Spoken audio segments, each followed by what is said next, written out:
Welcome back to another episode of Kotak Konversations, GCC Spotlight. I'm Aggarwal, your host today, and I'm super delighted to welcome my guest, Kamal Karanth. Kamal is a co-founder of Xpheno with decades and decades of experience behind him on talent acquisition, talent development, talent management, talent retention. Really my pleasure to have you today, Kamal.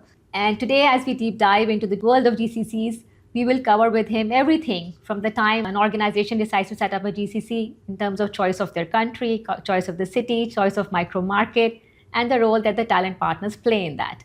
We will talk about everything right from setting up a new GCC to talent acquisition, talent hiring, hiring of the leadership team, and how do you really scale up. Kamal, very warm welcome. Anu, thanks for having me here and look forward to this conversation. So Kamal, the most important asset that any GCC has is human talent.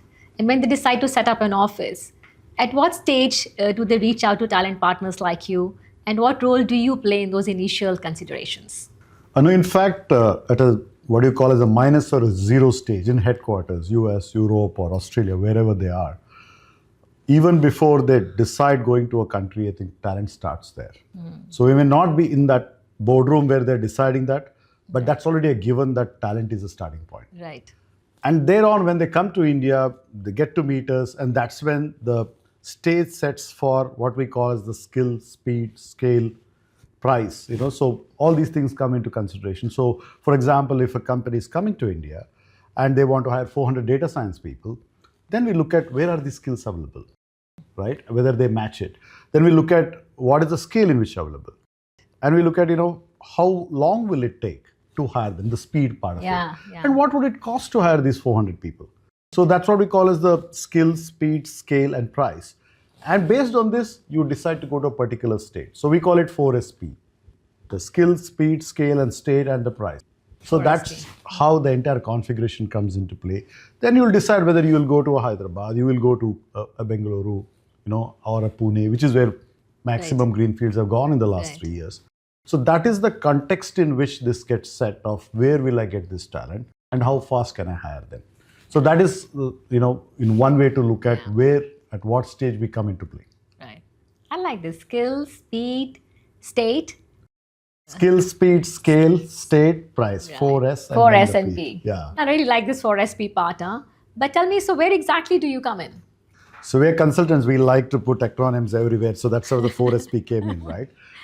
But if you look at where we come in, we could come in New York when they are actually first thinking about, looking where to go.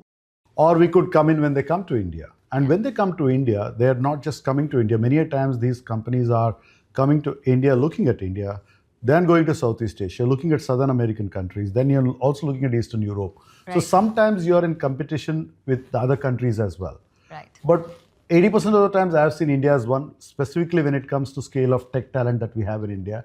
So then it's a given. So for us, when they come in, we do the consulting part, like I said, the 4SP part.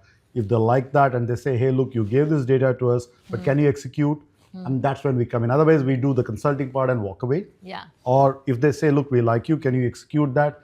Then we become their talent partners and recruit to whatever stage they want us to do initially. Absolutely. So that's where we come in. So basically, what you're doing is actually helping them co-create the entire blueprint of when they come into India. And your insights on market, skills availability, compensation benchmarks are the most critical inputs for them. In a way of sorts, I would say that you're being their navigator. Yes, in a way also you can say we're a little more grounded from the inputs point of view, because when they come to India, they would have got a lot of consulting inputs from consulting companies about the social, political, economics, kind of stuff which are real estate related stuff, which is already there particular to that city. But recruitment is a little more grounded than that. So our inputs would be more specific to, like I said, how well can you recruit them? Yeah. For example, in the context of India, especially for GCC who come with a tech talent point of view, they're not setting anything else but purely tech to start with, then it's also important to understand the talent aspiration pyramid. For example, if you look at the 7.6 million people, who are actually working in the GCC, I won't say GCC, in the tech world. Right. They are actually stacked in about what I call as 6 tech cohorts. Okay. So, if, for example, we have put it in the form of what we call as a talent aspiration pyramid. That means where you start from, where you have no choice but you start from, and where you eventually end up with. Yeah. For example, the maximum number of people who want to start, let's say if they don't have a choice, where will they start? So they will start with companies which are not tech companies, but have technology talent. It could be a hospital which has technology talent. It could be banks like yours, so which employ thousands of people. So that is a starting point. Today, close to almost 6 lakh people work in that space who are technology professionals working in non-tech companies. So from there, they move into possibly the largest tech cohort in India, which is IT services. Today, almost close to 25 lakh people plus work in that space. So there again, you have the big consulting companies, the MNCs like Accenture, IBM, CapG. Then you have the Indian IT majors like TCS, Infi, HCL kind of behemoths. Then you also have the mid-tier companies like your Persistence, Emphasis, Coforge kind of companies. So that's the largest space in which you find the tech talent in India, like I said, 25 lakh. So the next stage of aspiration is consulting companies. Consulting companies have a significant base in India, almost close to 3.5 lakh technology workers work in consulting companies. Got it. So the movement happens from, let's say, the non-tech companies to the IT services companies to the consulting companies. Yes. And then comes the GCC, Yeah. which is where close to almost 18 lakh people today work in technology space in GCCs. So that's how the aspiration pyramid is there. Above that is the product companies, previously what was known as FANG, and now let's say we want to call it MANG for a different acronym. So the Microsofts, the Googles, the Metas, the Apple, Amazons kind of companies. Yes. So that's where about close to 15 lakh people work. Yeah. So the GCC to product company movement is the next one. And top of the pyramid is the startup, where close to almost now 6 lakh technology workers work there. So the movement is like this, non-tech companies, services companies, consulting companies, GCCs, and startups. Right. However, as Indians, we all aspire to, go overseas. Yeah. Especially. And in that we think is the final, destination for people. Top of it, people move. For example, last year, close to almost 90,000 software engineers migrated out of India. Of course, 40,000 people came back. Previous year, 112,000 people went, and almost again about 40,000 people came back. So if you look at it, there is a friction of 50,000 to 70,000 software engineers moving out of India. So if you look at it, the context of how this friction plays out is important for GCCs to understand. And we tell them, look, this is how the movements can happen for you. Yes. And depending on what is their design for India, for example, if they're going to be a company which is going to start with service, there are 3 stages of any GCCs in India. One is they could start with a service company. That means their headquarters says do A, they will do A and, purely a service center. Then there could be what they call as output. So headquarters gives them the input, you convert them into an output, especially in some of the segments where customer interface is not allowed in the headquarters or in that local market that is there. So that's output. Then the third is what you can call as outcome, where in today's world, GCCs are talking about transformation, talking about innovations. That's the outcome part. So in the past, many GCCs came to India as an extension of their outsourcing partners. So they were doing service. Then came the stage of doing an output. Now, most of them are entering India with outcome itself. But you could be a large GCC who could be, doing all 3 together for different parts of your organization. So I know of a large bank, which is a multinational bank, employs about 40,000 people. So there is an arm which does only service, which is primarily taken from service providers. A bit of an output and a large part of outcome where they're, doing things like developing a product platform, doing a transformation to the global headquarters. So this design of who you are to your headquarters, service, output, or outcome, will decide where you hire from as well. And that is the design we provide, what I call as a talent aspiration pyramid. That is an important element for them to understand and say, okay, I will start with service, but I will move to output, or I'll start with outcome itself. That's right. For example, there is a media company which launched its first live streaming sports app for US from India. So they just started with 125 guys and created that live sports streaming app, which went live in US.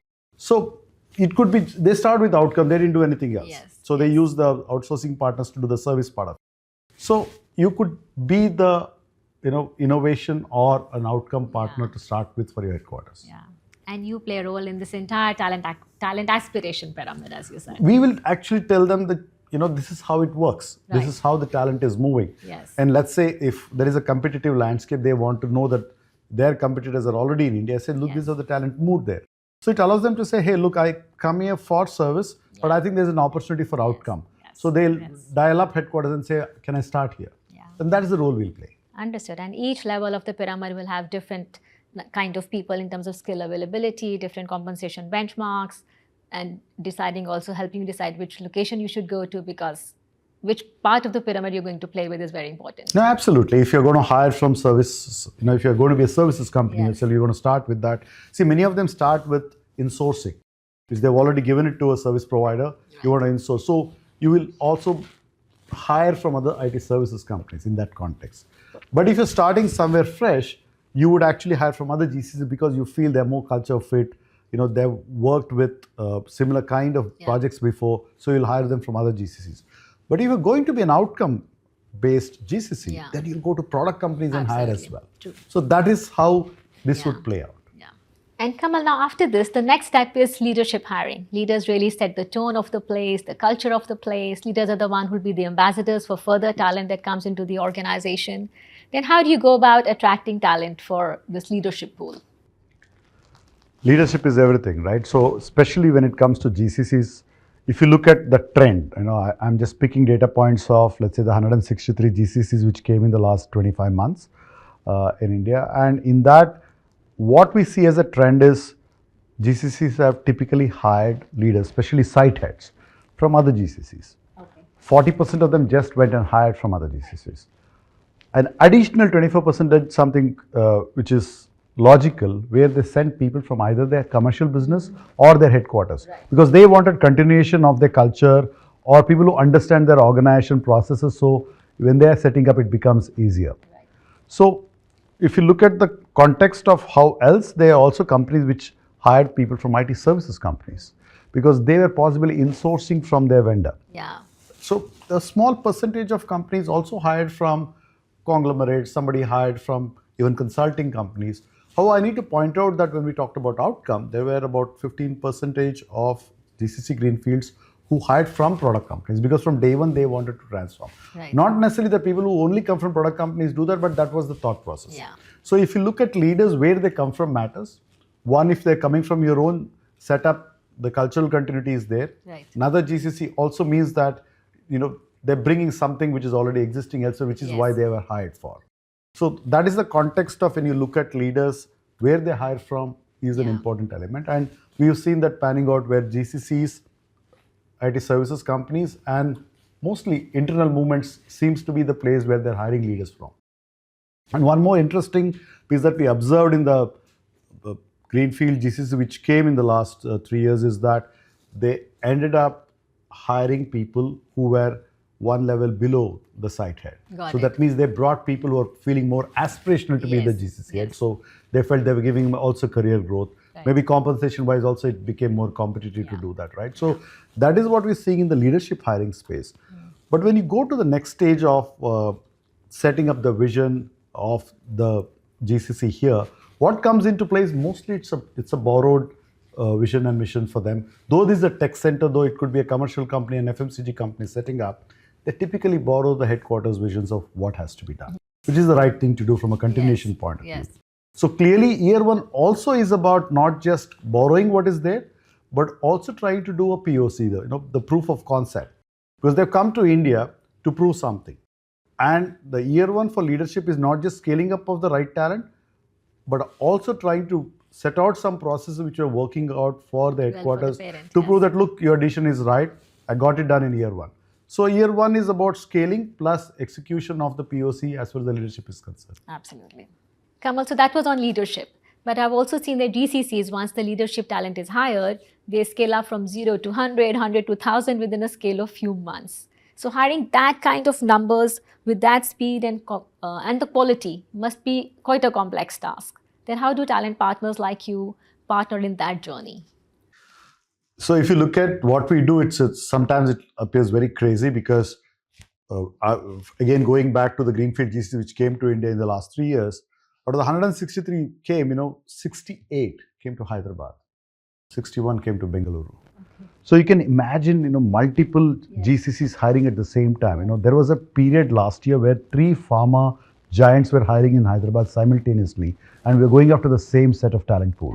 So that can be very crazy because it could also heat up the talent market. It could increase the cost. We could have said that people are available at X price, but we didn't actually figure in the timing of multiple GCCs hiring the same talent pool. So that increases the cost base. It could. And two, because of a massive hiring like that, you could end up hiring more people from the same organization. Because we also know leaders are being followed by their team members. So, which is a danger to the headquarters because you could end up cloning the culture of another GCC that, if you're hiring 50 people from another GCC, you end up cloning that culture. So that's another challenge during the scaling up phase. But however, you have to remember that, Anu, that during this phase of hiring, year one especially, most of the GCCs do not hire more than 300 to 500 people in the Indian context.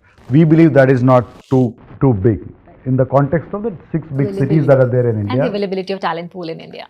Sure. So if you see like the 3 large cities where they came were, like I said, Hyderabad, Bengaluru and Pune. Mumbai, Chennai, NCR got the remaining fraction of it. These were the 3 large cities. So if you consider the talent friction in these places, what's important to notice that is in the scaling phase, I think last year we could see that there were 3 major companies which scaled above 1,000. Okay. Other than that, it was 300 to 500. So these 6 cities, which is Mumbai, Pune, Chennai, Hyderabad, Bengaluru, and NCR, they have enough talent. If you want to scale up 1,000 a year, no sweat in these 6 cities. So in that context, scaling up in India still is not a challenge as long as the skills are not very, very niche. So the new world of AI, if you want some specific skills in AI, we may not get them in all cities. Bengaluru and NCR possibly have a maximum concentration of the best skills. So in that way, scaling can be crazy. But at the same time, if you get your EVP right, your value proposition right, and then you hire the first 100 people in a methodical way, then you are able to establish the brand value proposition of your GCC in that local talent community. Got it. Which brings me to my next question. What role is AI playing in your industry, or is it playing any role at all yet? It is supposed to play. I wouldn't say there are large scale POCs yet, proof of concept on AI yet. So if you look at the overall recruitment process, it starts with what you can call as, let's say, talent mapping, sourcing, matching, calling, assessing, interviewing, negotiating, onboarding. Yes.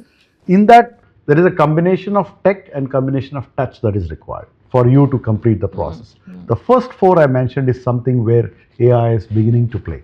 But there are few data points available in the public domain which we are able to automate. But still, I think the sourcing, calling part is still getting at that phase. I'm not so sure so many of us are ready to be interviewed by AI yet. Yes. So many of us, if you are called by an automated voice, will be actually answer saying, even if you are interested at all or not, we may actually disconnect. So we're in that phase of POC where sourcing has really taken a bit of a speed thanks to AI sourcing, but still the entire process, these 8 steps that I mentioned, will take a while and also is a combination of tech and touch. So for now, the first 4 steps is where AI is making baby steps, but the last 4 steps definitely is about human intervention. Kamal, I like this tech and touch. So what I wanted to next ask you is that, so when candidates are looking at roles in GCCs, they are not looking at only salaries, we know that, right? They're looking at growth, leadership, culture, future opportunities, long-term stability. So in that sense, employer branding is very critical when you go out and hire. And these new GCCs, forget branding, nobody even knows their names most of the time. Then what kind of role do you play in getting their brand amplified, brand established, and just attracting talent? I'll answer your question in holistic way a little later, but I want to tell you this, that nobody changes a job without a higher salary. This myth of I'm joining for the role is very esoteric and romantic. Tell a guy who possibly is at an X salary and saying this is the best brand in the world, #1 company, but no salary increase. Nobody change the job. I think that's a nice packaging we are telling ourselves. It's a lie. I think we should get away saying that, look, money is a starting point for anybody to shift a job. Now, everything else is a package around it. So we say at Xpheno that people change jobs for what we call as the brand, role, industry, money manager. We call it BRIM. BRIM. Say that again. Brand. Yeah. You want the brand to, Yes. it has to be a multinational, it has to be such a kind of company. role is exciting. I'm going to be the CHRO in this place. They're going to be making me as a lead engineer here. So I was, let's say, one level below. So role excites me. Sometimes the role is also the mandate. What am I going to do here? Right? I'm going to turn around and build a product. That could also be the role. Correct. And sometimes the industry, some of them are bored with a certain segment. Yes. So when we are bringing pharma companies, we are telling them, people, look, what you make here actually contributes to, saving lives of somebody in this geography. So many lives are saved because this drug is made by this company. So industry matters someplace. But of course, money. The two M's, the first one is the money. Then the manager, we know people follow people. Even if they don't follow them, when they meet a leader, they say, look, I want to work for this person, right? So when they meet 3 people in that company, they almost think, okay, this company has good set of people. I want to work for them. So that's why the brand role, industry, money, manager, in that various phases of our life, we choose something based on where we are as well. Sometimes brand could be more important. Money is important all the time, but sometimes it's even more important. Some of the people say, if you don't give me 100%, I'm not moving because मेरे को इतना पैसा चाहिए at this point of time. So it is always a conversation. So you have to blend this into saying, what do you need? For this person, brand matters because he or she is coming from, let's say, this kind of a brand. So this is a bigger brand. So they'll come for that. However, like the question that you asked is that a lot of GCCs who are not known in India. They were doing something else in their home country, right? So there was a Fortune 50 company that came to India that I had not heard of, right? But when we looked at how do we position them, we took the B out of the place and say, in the rim, what can we do? Actually sell it to the job seeker. Can we sell the role? Actually, in that case, we were able to sell the industry more, saying that, look, this is a unique industry. Do you want to join them, right? So most of the GCCs, we take the B out and work, at least the 50% of GCC which came in the last 3 years, the B was out of question for many of them. If they're a consumer-facing brand and people know about them, even if they're not in India, it is easy to sell them. So that is one way of looking at it. So how do you blend it into your recruitment process also comes into play. For an insurance major, we hired 100 people. The processors that brand actually employed, or rather the company, because they're not a known brand in India, they don't have insurance business in India. But how they went about hiring people, the experiences they gave to hire this 100 people, obviously they touched base with almost 500, 600 people. And that went viral. For the next 300 people, we didn't have to call. We were getting calls in. So the first phase of hiring where, you establish your value proposition through how you treat the first 500 people decides, how you can hire the next. On this whole BRIM piece, I also want to say it's really different strokes for different folks. Like you said, for me, it is always the M, the manager. And, there's this famous saying that people don't leave jobs, people leave their bosses. And I think it just really holds so true. I wish it was true. Like I said, I still believe, like my co-founder has the belief that I seen him changing 4 jobs. Every time he has, he's my childhood friend, so I know how he thinks. So he would come out and say, Kamal, I like the guys. I said, have you asked salary? He said, no. That is how we always change jobs. He came back and said, these are the best people. In my life, I have changed jobs based on various levels. Brand, there's role, sometimes money. I said, money is good. If these guys are not giving me 100%, I'm not changing. I've taken those calls as well, depending on where I was in my life. So I guess it's like you said, different strokes for different people.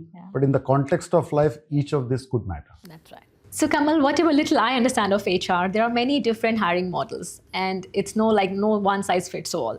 So what are the different models that people usually deploy in this GCC space, and how do you go about deciding which one fits whom?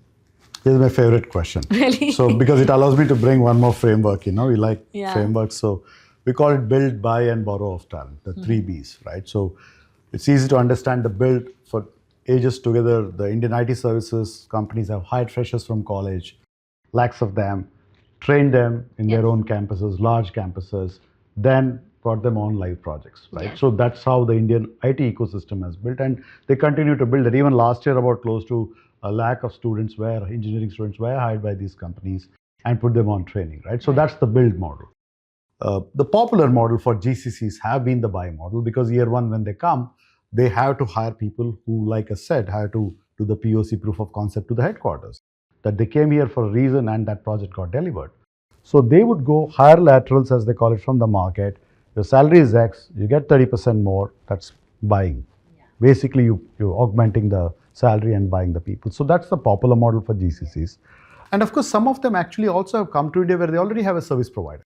Because you have a service provider, you're insourcing or rebadging depending on what's your contract. And that stage, you're borrowing of talent. So these three also one way decide what you're also going to become in India. Like I said, if you're going to be a service center to your HQ, Correct. an output or an outcome will decide how much you will build or buy or borrow. But I think in the first 3 years, GCCs don't build. They only buy, and they have a borrow model in because they have a service provider who gives them some kind of a staff augmentation. So for borrow, they will come to companies like Xpheno. For buy, they will come to us most of the times. And buy and borrow are the two models which GCC lives by. Gives them also the borrow model gives them flexibility over a period of time. Buy is expensive. Build, they go after 3 years or so. They look at campuses and sort of start hiring them when they have proven to the headquarters that all the boxes are ticked. Today I'm going back an expert on these HR models. I only knew of Johari window until now. No, but really. So Kamal, there are situations where GCCs are consolidating and downsizing talent. In these situations, how is the talent transition managed? What role do talent partners play in handling these difficult situations for some of these foreign companies in India? So far, we've been fortunate in the sense that we've always had influx of new GCCs coming to India, the greenfield GCCs as I call them. So even if certain GCCs had a kind of a downturn in their headquarters, so they had to go through a bit of a churn or a pause, we always were able to absorb them with the greenfield GCCs coming into play. So like I said, 163 GCCs came, they absorbed close to 41,000 people, or rather they hired 41,000 people. So even if there were GCC which were going through this challenge because something happened, and last 2 years economically have been challenging for many of the companies. So even if they wanted to let go, some of them did let go people, they were absorbed by others, so we didn't hear much about them. However, from a role that we play, we always advise people to keep a bit of a flex in how they do the buy and the borrow. So if you have a good mix of borrow, you can always call your talent partner and say, can we redeploy these people elsewhere? Otherwise, you are also facing a backlash on your brand. At least in India, we still don't see, anywhere in the world for that matter, layoffs are not the most pleasant way to build a brand, right? And you will always face this. For example, last 1 year has been very difficult for auto companies thanks to the China impact on them, right? So some of the large companies have seen 30% dip in China sales, which is the first or second largest market depending on how large they are in that country. So this year has been very difficult for automotive companies, for example. So how much of that talent can be absorbed, because that's a niche segment. But luckily, it is about the friction that you have, and some of them are domain agnostic in tech, and they can move to other segments as well. So if you look at the downturn, sometimes it also works conversely. So if you're having a challenge in headquarters and you feel there is a cost pressure, maybe that's the time they want to have more IT spend in India. All said and done, we are very, very competitive when it comes to our talent competitiveness from a cost point of view. So we've seen in the BFSI segment in the past where it was a difficult times for the world, but more headcounts were getting added in India. So it cuts both ways, and I think GCCs have to make peace with it that they are part of this cycle. Yeah, and the tech talent in India, or in most places, actually usually very sector agnostics. That usually helps. Absolutely, absolutely. And Kamal, with that, now I come to my last question, which is that a talent partner doesn't just help in hiring you, but he co-owns the outcome. So what does a good GCC talent partnership look like to you? Like, how should companies evaluate and how should they go about choosing the right talent partner? I know you said it, partnership. So every GCC which comes to India is already there needs to look at it like it's a two-way street, that they really mean partnership. I remember in the early 2000s, a large BFSI group came to India, and the company that I was working, in fact, set up 14,000 people we hired for them. Wow, 14,000? Yeah, really? in 4 cities. In a matter of how much time? 5 years. 5 years Wow. in 4 different cities. And you couldn't directly walk into the said, look, I want to work in your company. They would say, they would direct towards my employer and say, you apply from them. Right. So that was a true sense of partnership. Right. So everything we used to work with them. But over a period of time, you also have to realize that that partnership needs to be at executive level. Yeah. It has so many contours to it. In today's world, there's so much of leadership changes in the globe. So when people change, relationships change, right? And we have to remember that in recruitment, it's related to people. So there's so many outages all the time. It's an escalation business, you like it or not. Yes. So how do companies handle that? That comes into play. So in that, many partnerships get broken. But initially, first 2 years, it's important that GCCs who come to India have a long-term view of Yes. whom they want to work with and engage with them. Yes. That's one important aspect. However, you also have to remember that no single recruitment company can say that they're a specialist in all skills. Yeah. They would do at best 70%. There could be a part of it which possibly has to be done by somebody else. So though some of them, when they come to India, choose an exclusive RPO partner, eventually they realize that maybe they need to have a couple of more partners who Yes. bring in the niche skill hiring abilities. It's a mixture of both, but if they are choosing a recruiting partner, it is important for any GCs to look at who is delivering in the last mile. Because we all know when we meet making large pitches, the best guys, the CEOs, the VPs come and make the pitches, they don't deliver, right? So the talent pool availability, who's actually finding the talent partner? I think that's the best way to choose a recruiting partner, where you understand who's going to deliver to you. They need to be there that day when you're signing the deal, and also after you sign the deal during governance. That actually paves way for a better partnership in the long run. This is exactly how our banking works too. It's finally the last relationship manager and how comfortable you are with him and how competent is he in delivering your goals that forms the partnership. Nice. Same here, except that in our industry the churn is high, so it's you have to have a multi-pronged relationship, with an organization to ensure that the relationship is also continuous. Absolutely. True.